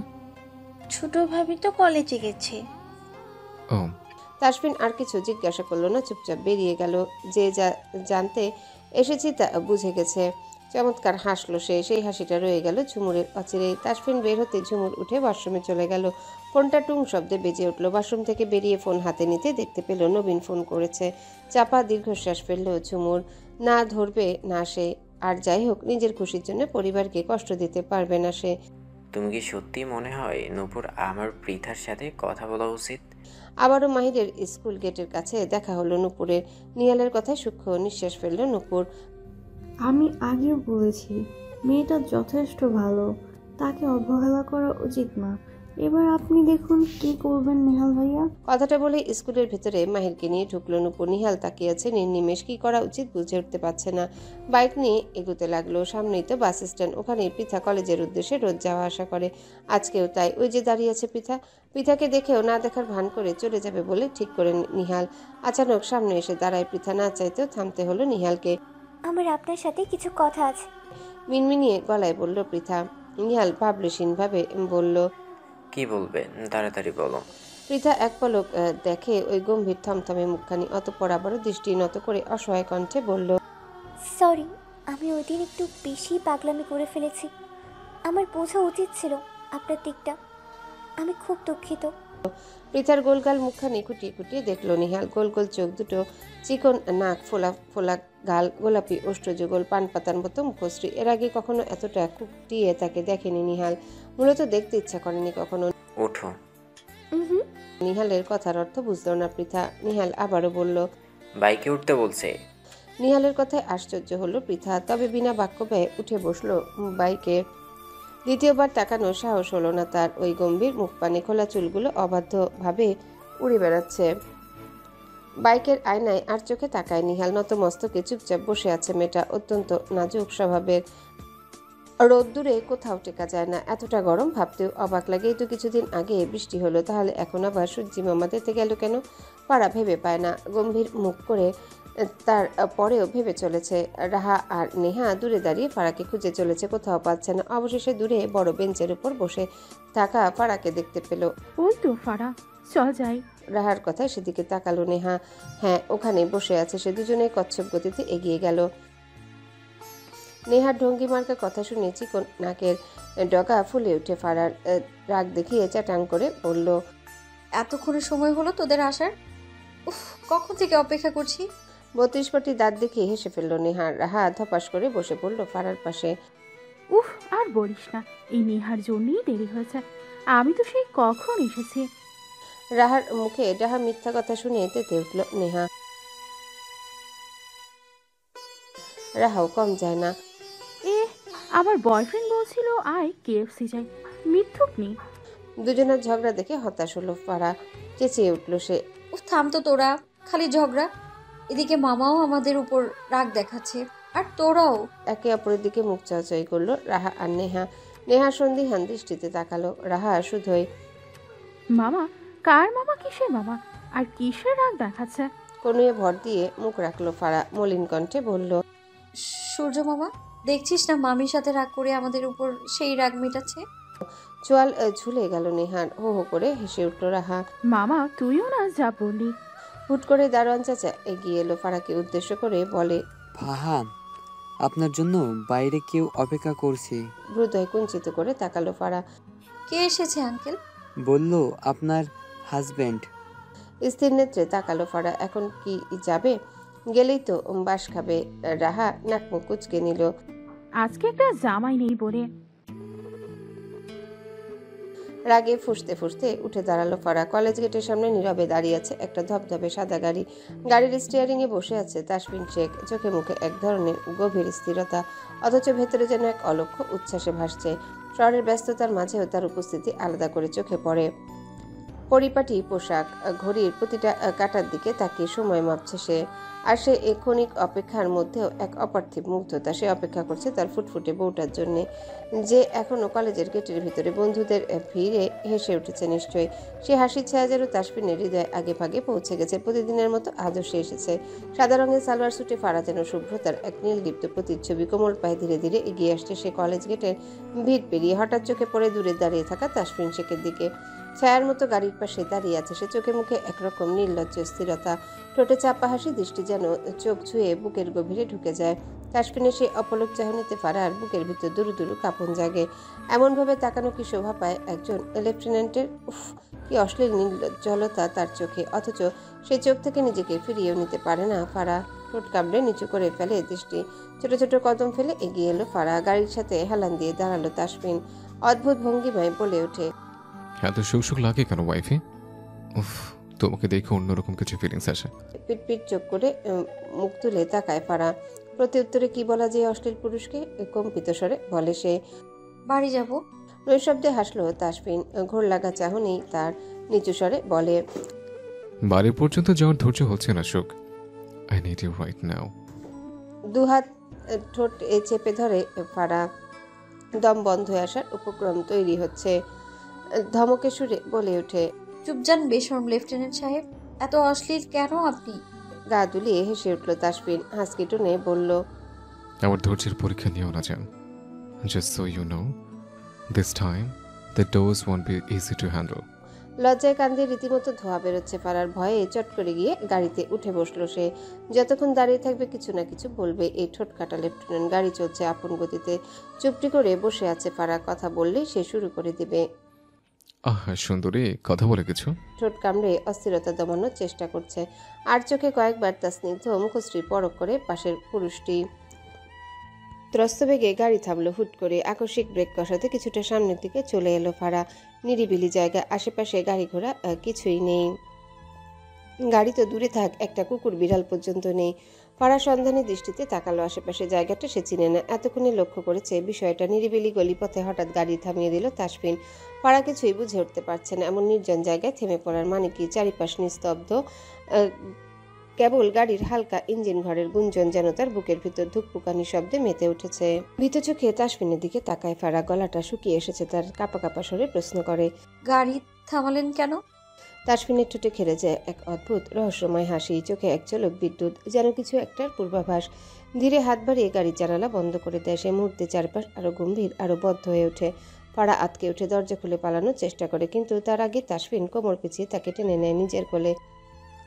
I'm about to be really bad now, and you'll just have to take it. তাসফিনের কণ্ঠ স্বরটা গা ছমছমে, গা কাঁপানো। বাক্যগুলো নরম গলায় ঝরে পড়ে। ফারা ছটফট করতে লাগলো, মুক্তি পেতে চায়। চোখে আতঙ্ক, ঠোঁটে জড়তা। শরীরের প্রতিটা অঙ্গ যেন ঘোরের মধ্যে ডুবে আছে। নির্জন গাড়ির অভ্যন্তর যেন এক স্নিগ্ধ তীব্রতায় পরিপূর্ণ হয়ে উঠেছে। তাসফিন হঠাৎই ঠোঁটের ভাঁজে নিজের ওষ্ঠ চেপে ধরল। তার কোমল গোলাপি ঠোঁট দুটি সে চুষে নিল, অশ্লেষ ভরা আবেগে, কোনো পূর্ব ঘোষণা ছাড়াই। পাড়ার শরীর কেঁপে ওঠে, নিঃশ্বাস যেন জমে ওঠে বুকে। দুর্বল হয়ে পড়ে সে। সমস্ত শরীর এক অবসতার ঘোরে আচ্ছন্ন। ঠিক সেই মুহূর্তে তাসফিন সরে আসে। ওর বুক ওঠানামা করছে দীর্ঘ নিঃশ্বাসে। ফারা দুহাতে ওর গলা জড়িয়ে ধরেছে, মুখটা গুজে রেখেছে কাঁধে। চোখ বুজে থাকা সেই মুহূর্ত তাসফিন ওর চুলে নাক ঘষে, গভীরভাবে শ্বাস নেয়, যেন চেনা ঘ্রাণে ডুবে যেতে চায়। ফিসফিস করে বলে ওঠে, উফ, চুলের এখানে যেন নেশা ধরে যাচ্ছে। লজ্জায় চোখ দুটো টেনে বুঝে ফেলে ফারা। ওর গাল জুড়ে এক ফালি লাল আভা। তাসফিন ফের হাসে সেই চিরচেনা দুষ্টু ভঙ্গিতে। ঠোঁটে তামাশার আভাস। বলে, কোন ব্র্যান্ডের লিপস্টিক ইউজ করো সুখ? চোখ তুলে পিটপিট করে তাকালো ফারা। তাসফিন সেই চিরচেনা হাসকি টোনে বলল, the test honestly not bad at all. বিয়ের তোড়জোড় শুরু হয়েছে। এই কয়েকদিনে বেশ কয়েকবার নবীন তাকে ফোন করেছে, অথচ ঝুমুর ধরেনি। হয়তো তাকে সবাই বলবে সে বিশ্বাসঘাতক, সে ছলনা করেছে নবীনের সাথে। হয়তো সত্যি সে ছলনা করেছে। নিজের উপর ভীষণ রাগ হচ্ছে ঝুমুরের। ভালোবাসা হারিয়ে ফেলেছে সে। খুব ভালোবাসতো লোকটা তাকে। বিয়ের কেনাকাটা থেকে শুরু করে সবটাই শেষ। ফারা অনেকবার পাত্রের ছবি দেখানোর চেষ্টা করেছে, কিন্তু ঝুমুর দেখেনি। হলুদ রঙের নরম আলোয় ঝলমল করছে পুরো বাড়িটা। টুকরো টুকরো আলো যেন সোনালির পরশ ছড়িয়ে দিয়েছে চারিদিকে, বারান্দা থেকে শুরু করে উঠান পর্যন্ত। প্রতিটা কোণে যেন আনন্দের এক উজ্জ্বল আভা ছড়িয়ে আছে। আর ঝুমুরের গায়ে হলুদ এক কোমল রঙিন অধ্যায় শুরু। ঝুমুর পরেছে কাঁচা হলুদের শাড়ি, নিখুঁতভাবে আঁচল টেনে নেওয়া, কপালে ছোট্ট টিপ, মুখে এক টুকরো মিথ্যে হাসি। তার চারিপাশে সাজিয়ে বসেছে বান্ধবীরা। তারাও সবাই একই রঙে সেজে উঠেছে, যেন একটা হলুদের বৃষ্টিতে একসাথে ভিজে যাচ্ছে সবাই। হাসির ফোয়ারা, আলতার গন্ধ আর মধুর গানের ছন্দে ভরে উঠেছে সন্ধ্যার আকাশ। এদিক সেদিক ছুটে বেড়াচ্ছে ফারা। বিয়ে মানে একটা বড় দায়িত্ব। কখনো মাহির রাখছে, তো কখনো অতিথিদের দেখছে। ভাইয়ের বউ হিসেবে ভাবি হলুদ বাটা করবে, সেই জন্য এক গাদা হলুদ নিয়ে কিচেনে চলে গেল ফারা। এগুলো সে পারে করতে। মাঝে মাঝে বিয়ের আগে বাড়িতে হলুদ বেটে মুখে দিত মুখশ্রী হলদেটে দেখানোর জন্য। চুপটি করে হলুদ বাটতে বসে গেল ফারা। নিজের মনের মতো বেটে চলেছে সে। মিসেস শেখ। হকচকিয়ে গেল ফারা। দরজার দিকে তাকালো তৎক্ষণাৎ। আপনি ওখানে দাঁড়িয়ে কেন?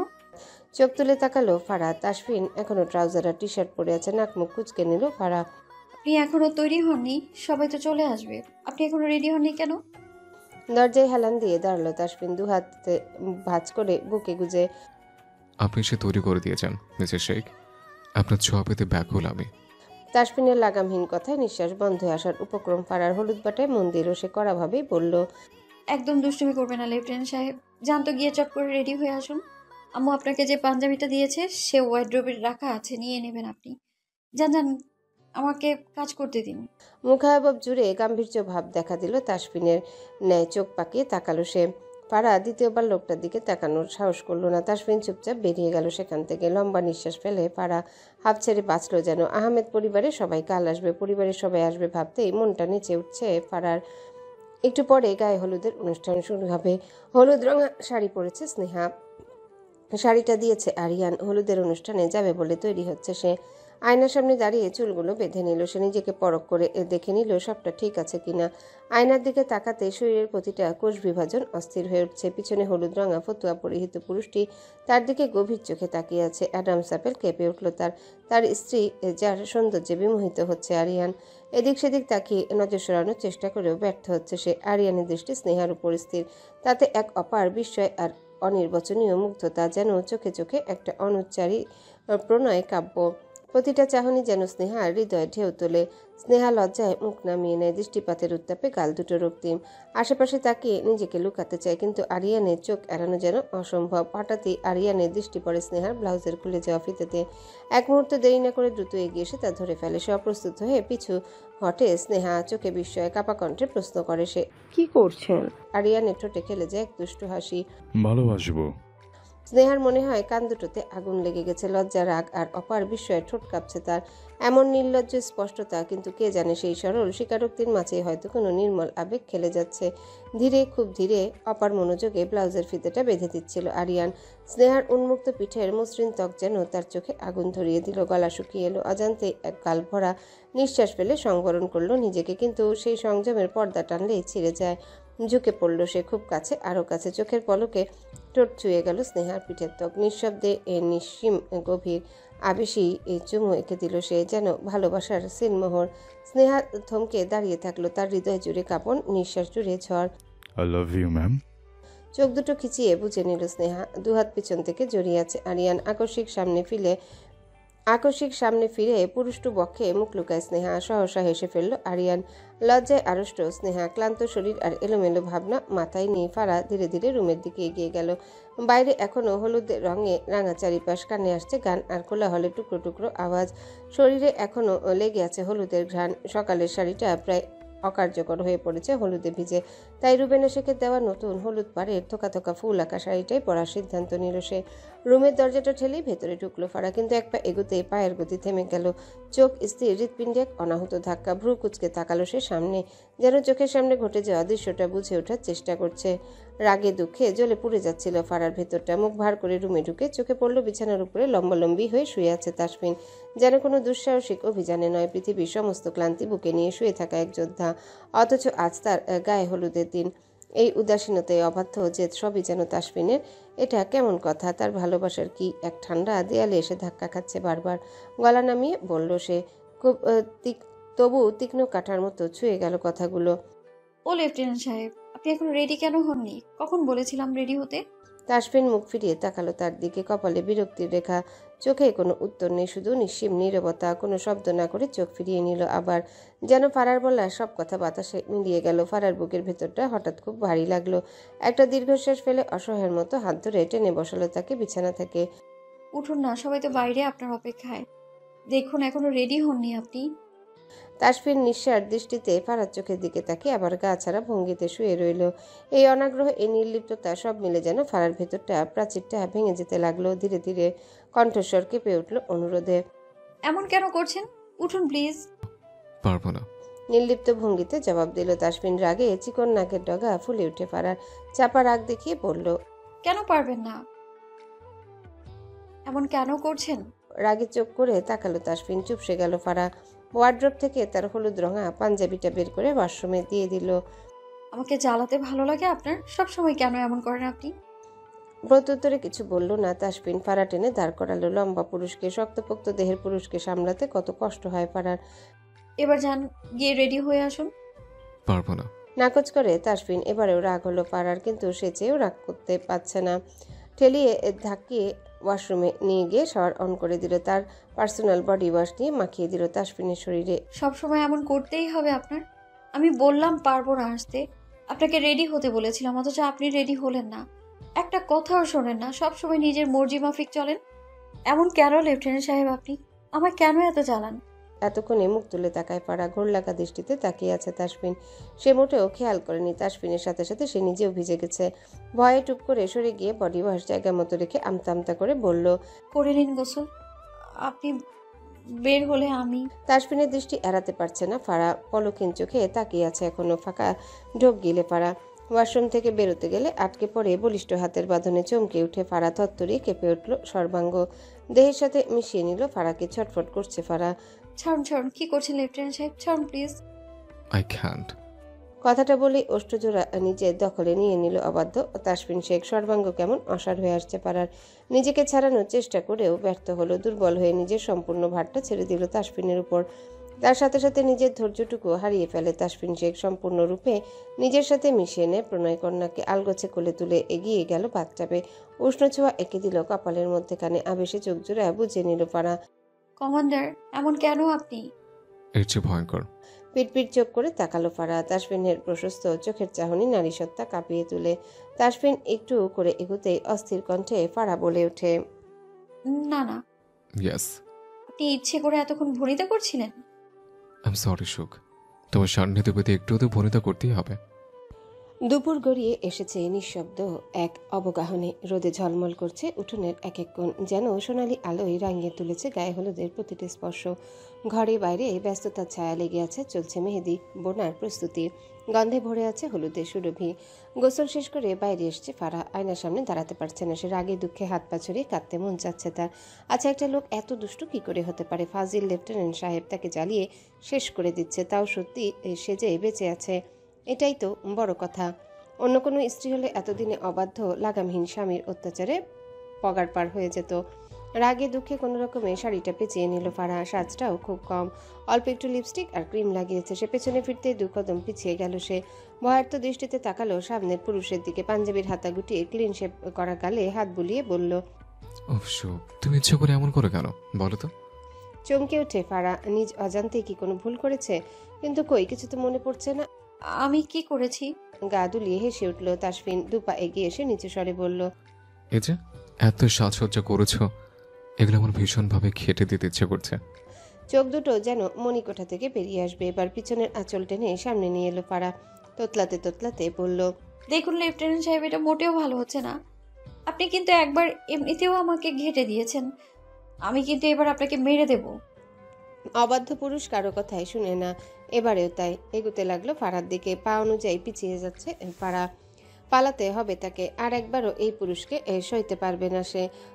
না, আসবেন না লেফটেন্যান্ট সাহেব, আমি অনুষ্ঠানে যাব। কথাটা বলেই দরজার দিকে দৌড় লাগালো ফারা। লম্বা হাত বাড়িয়ে কোমর পেঁচিয়ে ধরলো তাসফিন। ছটফট করছে ফারা, হাত ছাড়াতে চায় কোমর থেকে। না না, ছাড়ুন, মরে যাব তো, ছাড়ুন আমায়। Don't worry, John. This time, I swear, I won't be rough. ফারা চটফটানি থামছে না। অবাধ্য পুরুষ মুহূর্তের মাঝেই ঘেটে দিল তাকে, মিশিয়ে নিল তার সাথে, অস্তিত্বের মাঝে টেনে নেয় ফের। ক্রন্দনরত রমণীর মুখ পানে চায় এক পলক, দু হাতে চাদরে জড়িয়ে নেয় বড্ড আদরে। Don't cry, John. I love you deeply. ঠোঁটের ভাঁজে ঠোঁট গুজে যায়, মিলেমিশে একাকার দুজনে। বদনের ব্যথায় অন্তঃস্থলে কাঁপুনি তৈরি হয় মেয়েটার। থরথরিয়ে কেঁপে উঠে সে। কবুতরি পেলব নেয় বদনখানি দুহাতে বুকে তুলে নিল Tasfin Sheikh. I love you, John. I hate you. হো হো শব্দে কেঁদে ফেললো ফারা। সহসা হেসে উঠল তাসফিন। রুবেনা শেখ বড্ড ব্যস্ত। গায়ে হলুদের অনুষ্ঠান শুরু হয়ে গেছে ইতিমধ্যে। সাদা রঙের একটা পাঞ্জাবি পরে বেরিয়ে এসেছে তাসফিন, একদম ফিটফাট সে। ছেলেকে এমন অবস্থায় দেখে কিঞ্চিত অবাক হলেন রুবেনা শেখ। ত্রস্ত বেগে এগিয়ে এলেন ছেলের পানে, পা থেকে মাথা পর্যন্ত পরক করে বলেন, তোকে না হলুদের জন্য হলুদ রঙের পাঞ্জাবি দিয়েছি, ওটা পরলি না কেন? মোটা ভ্রুদয় কুঞ্চিত করে তাকালো তাসফিন, গলা খাকারি দিয়ে বলল, নষ্ট হয়ে গেছে, ওয়াশরুম ভিজিয়ে রেখেছে। নাক মুখ কুচকে নিলেন রুবেনা। নষ্ট হয়ে গেছে মানে? তুই তো অনুষ্ঠানে আসলি না, সবে এসেছিস, তার মধ্যে নষ্ট হলো কেমনে? অধর বাঁকিয়ে হাসলো তাসফিন, প্রতি উত্তরে বলে ওঠে, তোমার ফাড়া লিপস্টিক লাগিয়ে দিয়েছে। ঠাস করে বাহুতে বসিয়ে দিলেন রুবেনা শেখ।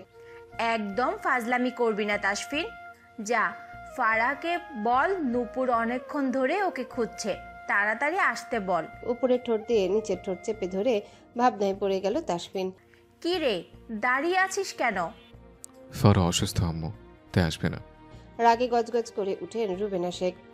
তাসফিন, আগে বলছি ফাজলামি করবি না, এমনিতেও অনেক কাজ বাকি, একদম ঢং করিস না তো। কপাল কুচকে নিল তাসফিন, বিরক্তিকর ভাব নিয়ে আওড়ালো, সত্যি বলছি, নিজেকে দেখে এসো।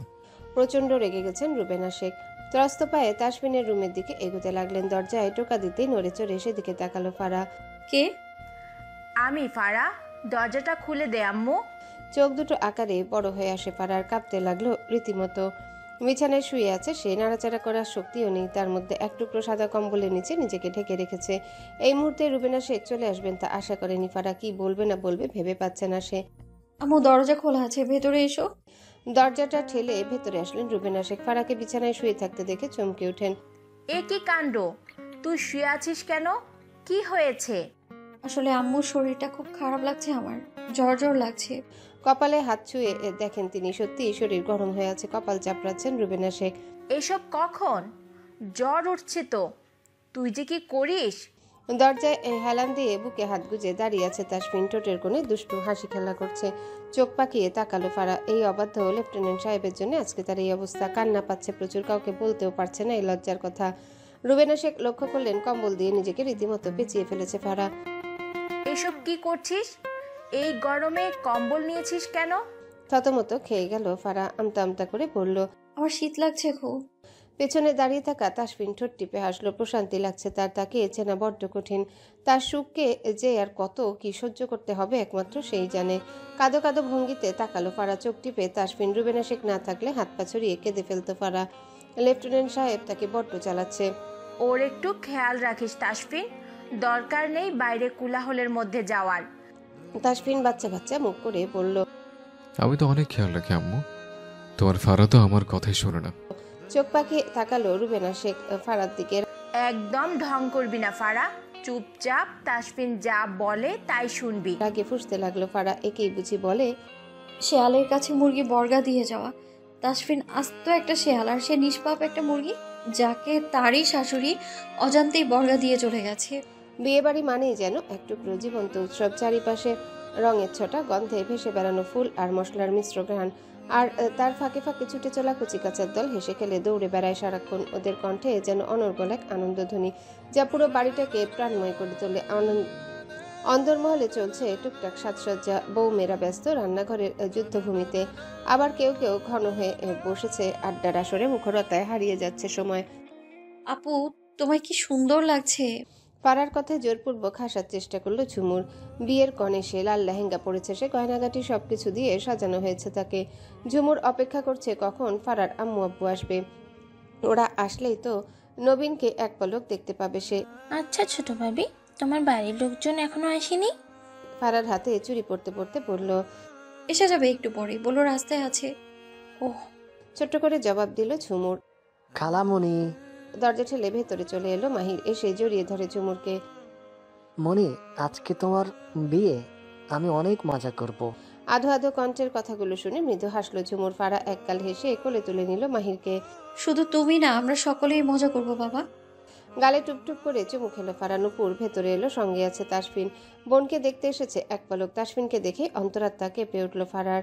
ভেতরের দিকে মাহিরকে নিয়ে চেপে গেল। তাসফিনকে দেখে হো হো শব্দে কেঁদে ফেললো ঝুমুর। মলিন হাসলো তাসফিন, বোনকে জড়িয়ে ধরে এক হাতে। কাঁদছিস কেন? জানি না। ধ্যাৎ, পাগলামি, কাঁদতে নেই। ভাইয়া, তোমাদের ছাড়া থাকবো কিভাবে? গিয়ে ভুলে যাবে, তখন আর মনে পড়বে না। বুকের ভেতর মোচড় দিয়ে উঠছে ঝুমুরের। কিয়ত সময় এরকম ভাবেই জড়িয়ে থাকে। ঠিক আছে, আর কাঁদিস না। তাসফিন অল্প কিছুক্ষণ কথা বলে বেরুতে লাগলো। আশেপাশে দৃষ্টি বুলিয়ে ফারাকে খুঁজলো। রুমের কর্নারে চুপচাপ দাঁড়িয়ে আছে ফারা, পিটপিট চোখ করে তাকাচ্ছে তার দিকে। ব্লাড রেড কালারের শাড়ি পরেছে সে, গলায় তার দেওয়া নেকলেসটা চকচক করছে। ঠোঁট জোড়ে বিচরণ করছে লালচে আবরণের সৌন্দর্য। জিভের ডগা দিয়ে ঠোঁট জোড়া ভিজিয়ে নিল তাসফিন। চোখের ইশারায় ফারাকে বাইরে আসতে ইশারা করলো, অথচ নাকচ করলো ফারা। সুচালো চোখ করে তাকালো তাসফিন, আরও চেপে গেল ফারা। একদম যাবে না, অবাধ্য লেফটেন্যান্ট তার সবকিছু ঘেটে দিবে। ঘাড় মেসেজ করলো তাসফিন, চোখের ইশারাতে যেন বুঝিয়ে দিল। Once I get you close, shook, I'll bite your... পাকা হেসে বেরিয়ে গেল তাসফিন। বুকের ভেতর ধুকপুক ধুকপুক করছে ফারার। কি হবে আল্লাহ মালুম। লেফটেন্যান্ট সাহেব অবাধ্য, পাগল, উন্মাদ। সে নাকচ করেছে, যাবে না, এটাতে নিশ্চুপি। খেপে গেছে লোকটা। বিয়ে বাড়ি, চারিপাশে ঝকমক করে জ্বলছে আলোর মেলা, যেন আকাশের তারাগুলো নেমে এসেছে মাটিতে। রঙিন বাতিগুলো অদ্ভুতভাবে ঘুরছে। চারিদিক অতিথিদের হাসি ঠাট্টা নিয়ে মেতে উঠেছে সবটা। নতুন বর আসার অপেক্ষায় সবাই। গাড়ি দিয়ে সবে এসেছে আরিয়ানা স্নেহা। আরিয়ান এগিয়ে গিয়ে ম্যানলি হাক করলো তাসফিনের সহিতে। আশেপাশে দৃষ্টি বুলিয়ে বলল, নিহাল আসেনি ব্রো? হাত ঘড়িটায় দৃষ্টি বুলিয়ে বলল তাসফিন, চলে আসার কথা। কেন যত লেট করছে? টেনশন নিস না, চলে আসবে। বাই দ্য ওয়ে, স্নেহা কোথায়? হ্যালো বন্ধুরা, পরবর্তী পার্ট খুব তাড়াতাড়ি আসবে, তো সবাই অপেক্ষায় থাকো। আর চ্যানেলটি যারা এখনো সাবস্ক্রাইব করোনি, তারা পরবর্তী পার্ট দেখার জন্য চ্যানেলটি সাবস্ক্রাইব করে রেখো। ধন্যবাদ সবাইকে, আমাদের সাথেই থেকো।